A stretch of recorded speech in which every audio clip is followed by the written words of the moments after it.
بسم اللہ الرحمن الرحیم۔ السلام علیکم۔ ابرار رشید آپ کی خدمت میں حاضر۔ آپ لوگوں کو، ہم سب لوگوں کو اچھی طرح معلوم ہے کہ ہمارے معاشروں میں ساس بہو کی ایک خصوصی محبت اور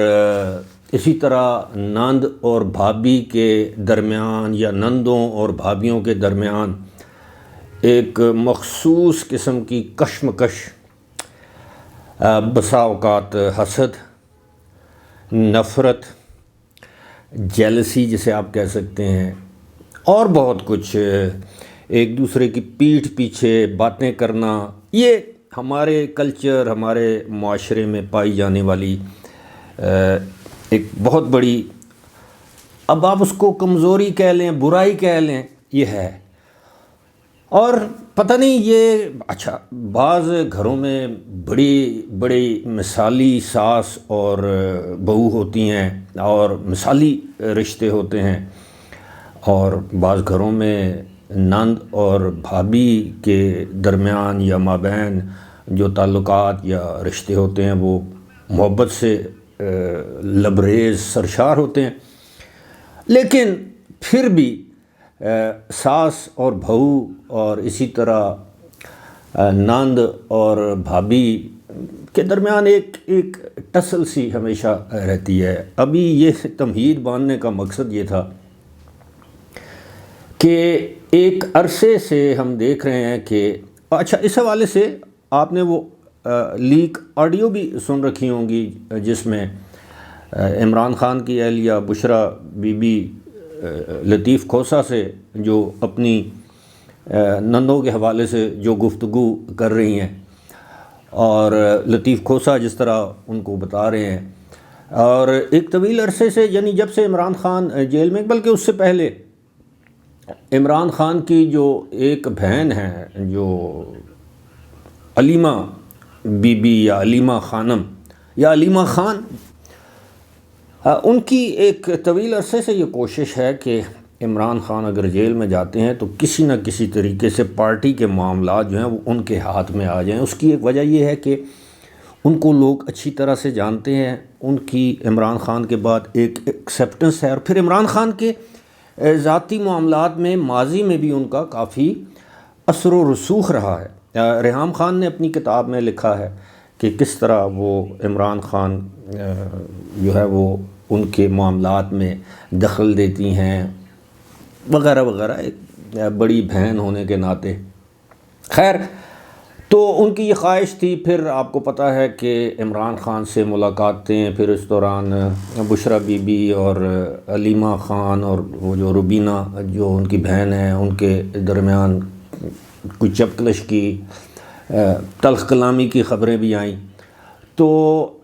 پھر ایسے لگا کہ جیسے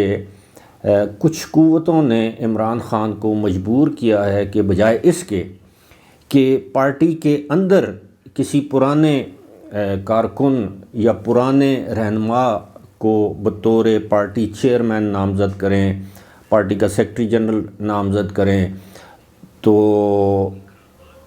اس سے بہتر ہے کہ آپ کچھ نئے چہرے سامنے لائیں جو کہ ایک ڈمی کے طور پر ہوں، ایک سمبولک، ایک علامتی طور پر پارٹی کا سربراہ ہو، لیکن اصل جو باغ ڈور ہے وہ عمران خان اور علیمہ خان کے ہاتھ میں رہے۔ جس طرح پنجاب میں عثمان بزدار کو لے کے آئے کہ پنجاب کا وزیر اعلیٰ اگر تگڑا ہوتا، سیاسی قد کاٹ والا ہوتا، تو ظاہر ہے وہ عمران خان کے لیے خطرہ ہو سکتا تھا۔ جہانگیر ترین جیسا شخص ہوتا، علیم خان جیسا، چودھری پرویز الہی جیسا شخص اگر 4 سال وزارت اعلیٰ میں گزار دیتا تو ظاہر ہے پھر عمران خان، جس طرح خیبر پختونخوا میں پرویز خٹک اسٹرانگ وزیر اعلیٰ بن گئے تھے، پھر دوبارہ انہیں وزیر اعلیٰ نہیں بنایا۔ تو یہ ایک ہوتا ہے سیاسی جماعتوں میں، پاور پالیٹکس میں یہ ہوتا ہے، اگر آپ نے اوپر جانا ہے تو کسی کے سر کے اوپر پاؤں رکھنا پڑے گا، کسی کے کندھے پہ، کسی کے ہاتھ پہ، کسی کے چہرے پہ۔ سیاست میں یہ سب کچھ چلتا ہے۔ تو پھر فیصلہ ہوا کہ جناب یہ پارٹی میں جو 9 وارد ہیں، اب یہ بیرسٹر گوہر ہیں،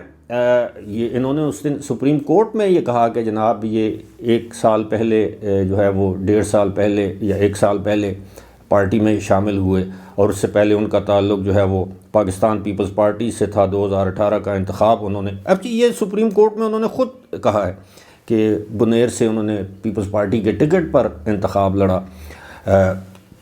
علی ظفر نے یہی کہا کہ جی میرے بھی 2-2.5 سال ہوئے ہیں، مجھے یاد نہیں، وہ پارٹی کے سینیٹر ہیں، عمران خان کے وکیل ہیں۔ اب عمر ایوب ہمارے دوست ہیں، وہ پارٹی کے سیکرٹری جنرل بنا دیے گئے۔ اب وہ پارٹی میں 2018 کے انتخابات سے پہلے وہ پاکستان تحریک انصاف میں شامل ہوئے، اس سے پہلے وہ نون لیگ میں تھے، اس سے پہلے وہ کاف لیگ میں تھے، اس سے پہلے ان کے والد پھر نون لیگ میں تھے۔ تو یہ پارٹی جو ہے وہ اس طرح کے لوگوں کے حوالے کر دی گئی کہ پارٹی پر در حقیقت کنٹرول جو ہے وہ کس کا ہے؟ عمران خان کا جیل کے اندر سے اور علیمہ خان کا جیل کے باہر سے۔ اب جو پارٹی کے اندر جو پہلے سینئر وکلاء تھے ان کو سائیڈ لائن کر دی۔ حامد خان پارٹی کے کسی عہدے کے وہ میرا خیال خواہش مند بھی نہیں ہے، تو باقی جو وکلاء تھے، خواجہ حارث وہ سائیڈ لائن ہو گئے، سلمان صفدر سائیڈ لائن پہ ہو گئے۔ کسی زمانے میں آپ نے دیکھا کہ چودھری اعتزاز احسن بہت بڑھ بڑھ کے عمران خان کے حق میں سپریم کورٹ میں درخواستیں ڈالنا، لیکن پھر اب وہ بھی تھوڑا سا کنارہ کشی انہوں نے اختیار کر لی۔ لیکن لطیف کھوسا، اب دیکھیں شیر افضل مروت، ان کو پتہ تھا کہ یہ بندہ دبنگ ہے، یہ اس طرح ہے، بولنے والا ہے، مارنے والا ہے، مطلب اس طرح کا بندہ ہے، جذباتی آدمی ہے، اس کو سائیڈ لائن کر دیا گیا۔ اسی طرح لطیف کھوسا، اب یہ جو فیصلہ آیا ہے، اب یعنی آپ یقین کیجئے کہ جتنے بھی ہمارے جو لیگل فریٹرنٹی کے قانون برادری کے جو لوگ ہیں، وہ اس بات پر متفق ہیں کہ یہ جو کیس ہارے ہیں یہ عمران خان اپنے وکلاء کی نالائقی، نااہلی کی وجہ سے ہارے ہیں۔ ایک وکیل کچھ اور کہہ رہا ہے، دوسرا وکیل کچھ اور کہہ رہا ہے، بیانوں میں تضادات تھے، ان کے پاس تیاری نہیں تھی، انہوں نے ایک کیس اس طرح لڑا جیسے بندیال کی عدالت میں لڑتے تھے، اور ان یہ سمجھتے تھے کہ شاید یہ کیس جیت جائیں گے، عوامی دباؤ ہوگا، سوشل میڈیا کا دباؤ، لیکن ایسا نہیں ہے۔ وہ تو جتنی بھی سماعت ہوئی اس بلے والے کیس کی، یہ تو قوم نے، جن لوگوں کو شوق تھا یا جن لوگوں نے، وہ تو براہ راست اب بھی یوٹیوب پر موجود ہے اس کی پوری کارروائی 2 دنوں کی۔ تو اب صورتحال یہ ہے کہ اب پارٹی کے اندر ایک بہت بڑی سوچ پائی جاتی ہے کہ جناب وکلاء کو ٹکٹ دینا، اب وکلاء کو عہدے دینا، پارٹی کو وکلاء کے حوالے کر دینا، ان وکلاء نے پارٹی کو ہائی جیک کر لیا، پارٹی کے ٹکٹ کے پیسے لیے۔ یہ میں نہیں کہہ رہا، یہ اب آڈیو بھی لیک ہو گئی ہیں اس حوالے سے۔ اور اب آہستہ آہستہ اس میں اسرٹ کرے گا وہ گروپ جس کو بشرا بی بی کی آشیرواد حاصل ہے، جس کی سرپرستی سربراہی کریں گے لطیف کھوسا، اور عین ممکن ہے لطیف کھوسا لاہور سے کوئی 1 سیٹ بھی جیت جائیں، یہاں پہ تو کچھ بھی پتہ چلتا۔ اب آپ کو پتہ ہے کہ جو علی ظفر ہے، Ali Zafar he is a very competent professional lawyer, اسی وجہ سے ان کو سینیٹر بنایا۔ لیکن علی ظفر کے جو والد صاحب تھے مرحوم، اللہ ان کی مغفرت کرے، حال ہی میں ان کا انتقال ہوا، آپ کو پتہ ہونا چاہیے کہ وہ ساری زندگی اسٹیبلشمنٹ کی سیاست انہوں نے کی ہے، وہ اسٹیبلشمنٹ کے بلو آئیڈ تھے، جنرل ضیاء الحق کے دور سے، یا پھر اس کے بعد آپ دیکھیں کہ یہ جو پرویز مشرف کا دور تھا، کاف لیگ سے سینیٹر، وزیر قانون، نگراں، پتہ نہیں وزیر کا، اور یہ علی ظفر، آپ کو یاد ہوگا کہ یہ 2018 کی نگراں کابینہ میں نگران وزیر قانون تھے۔ تو یہ اسٹیبلشمنٹ کے لوگ ہوتے ہیں، یہ جو نگران بٹھائے جاتے ہیں نا، یہ بنیادی طور پر یہ وہ لوگ ہوتے ہیں جو اسٹیبلشمنٹ کی یس میں یس، ہاں میں ہاں، اسٹیبلشمنٹ دن کے 12 بجے کہے کہ رات کا 1 بجے تو یہ کہتے ہیں بالکل صحیح کہہ رہے ہیں جناب، چاروں طرف اندھیرا ہے۔ یہ وہ لوگ ہیں۔ اب وہ لوگ جو اسٹیبلشمنٹ کے ہیں تھوڑی دیر کے لیے، تو وہ کیا چاہیں گے کہ جناب عمران خان اپنے کیس جیتیں؟ یہ آپ نے وہ سارا منظر دیکھ رکھا ہے سپریم کورٹ میں۔ تو اب یہ پارٹی کے اندر اب 2 گروپس ہیں، علیمہ خان گروپ اور بشرا بی بی گروپ. اور اب تو کچھ لوگ یہ بھی کہتے ہیں کہ جی بشرا بی بی کو اس لیے گرفتار نہیں کیا جا رہا کہ وقت آنے پر ان کو استعمال کیا جائے گا، ورنہ نیب کے کیس میں پکی ٹھکی گرفتاری بنتی ہے. او بھائی، خاوند اگر گرفتار ہو سکتا ہے تو شریک جرم بھی گرفتار ہونی چاہیے نا. لیکن ایسا نہیں ہو رہا کہ وہ جو لوگ یہ پتے کھیلتے ہیں وہ سارے پتے ایک مرتبہ شو نہیں کرتے، وہ ایک ایک کر کے پھر اب جو کچھ شیرازہ بکھرنا تھا، ہم لوگ تو 2 سال سے یہ کہہ رہے ہیں کہ شیرازہ بکھیرنے میں پہلے عمران خان، ان کی پالیسیز، ان کے دائیں بائیں جو درباری تھے فواد چودھری ٹائپ، انہوں نے یہ اپنا شہزاد اکبر، شہباز گل،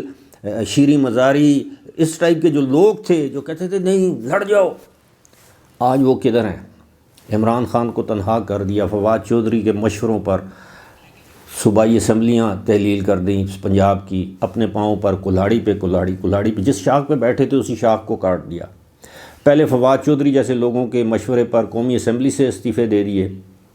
خود کو قومی اسمبلی سے باہر کر دیا، پھر پنجاب اسمبلی توڑ دی، پھر خیبر پختونخوا اسمبلی توڑ دی. یعنی جس شاخ پہ، اور اس کے بعد آپ نے دیکھا کہ آزاد کشمیر سے بھی حکومت چلتی بنی پی ٹی آئی کی، اور گلگت بلتستان سے بھی. تو اب صورتحال یہ ہے کہ اب پارٹی کا شیرازہ بکھر چکا ہے. کسی جگہ پیالے کا، کسی جگہ اپنا میں دیکھ رہا تھا کینچی، کسی جگہ پتہ نہیں ریکٹ، کسی جگہ چڑیا، مختلف پرندہ، اس طرح کے نشانوں پر اب وہ پرچ پیالی،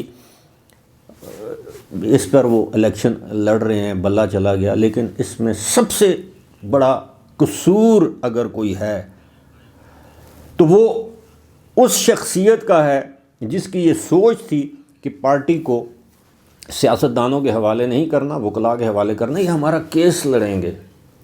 یہ ہمیں سرخرو کریں گے. لیکن ایسا نہ ہوا ہے نہ ہوگا.